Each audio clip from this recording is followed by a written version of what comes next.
So bagi pengguna 530i G30 nampak tengok lampu pun kau dah tahu kan.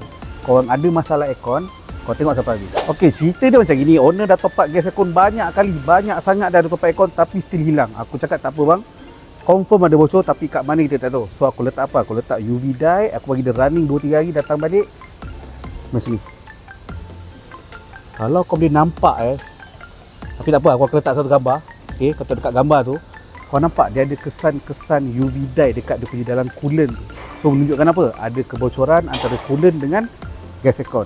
Untuk sistem BMW ni dia pelik sikit. Stay tune. Okey. So kau teka ni apa?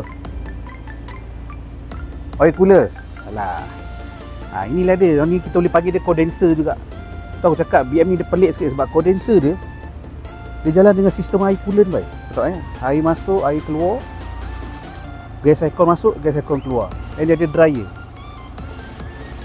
Aku tak tahu macam mana dia boleh fikir nak buat sistem macam ini, tapi dia keburukan dia boleh bercampur lah. Selalu condenser kita tengok dia depan besar tu kan. Tak, dia punya ruang jimat kecil, tapi itulah inilah keburukan dia. So guys, sebab kereta ni dah bagi banyak kedai, diorang kata semua cooling coil. Tapi cakap check. So kita dah check, kita confirm lah barang ni rosak. So sekarang kita akan tukar barang ni. Aku rasa barang ni pun tak boleh repair pasal dalam ni kita nak potong macam mana kan. So kita tukar je ketol ni, kita isi balik gas aircon, isi balik coolant, kita akan running, hopefully selesaikan masalah kereta owner.